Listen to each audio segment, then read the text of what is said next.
Now the question is, okay, those are the values of x that make sense. What value of x maximizes the function? Okay, so we're kind of moving on to the last part of the problem. We need to use calculus to maximize this volume function.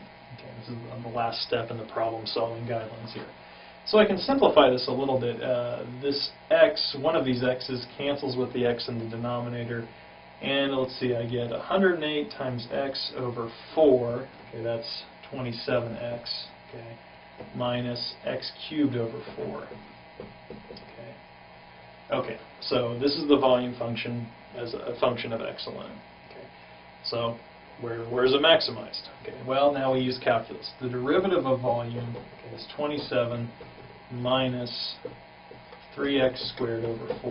Okay, so we want to find a critical number of the volume function. We take the derivative, and in this case, set the derivative equal to 0. Okay, of course, the derivative is never undefined. So what happens when we solve this equation? Well, we'll get 3/4,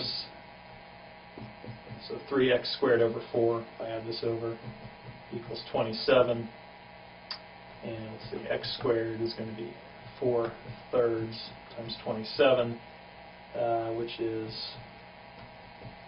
36. Okay, now, x squared equals 36. There are two solutions to that equation, 6 and negative 6. Of course, negative 6 does not make sense.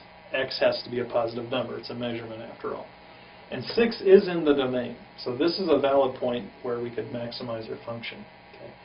So the question is the function indeed maximized when x is 6?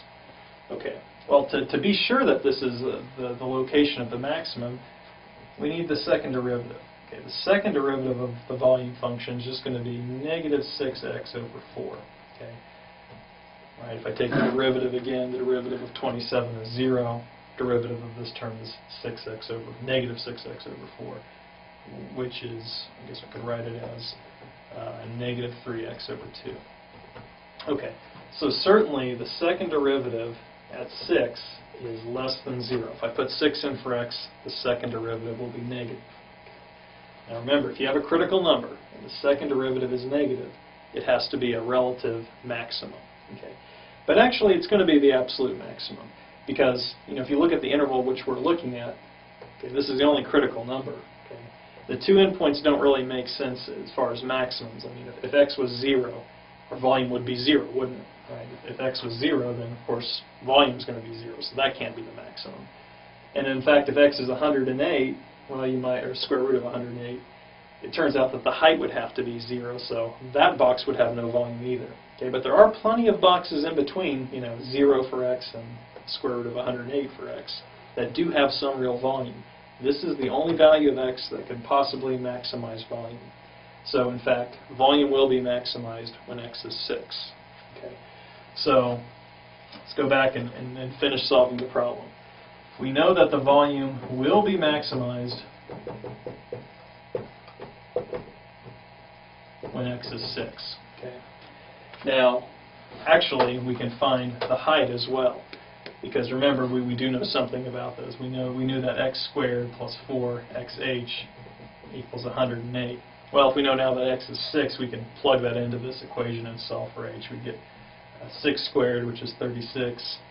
4 times 6 is 24, so 24h equals 108. I subtract the 36 over, I get 24h equals 72.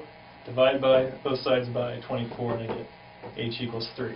So the dimensions are going to be maximized when, the volume will be maximized when x is 6 and h is 3.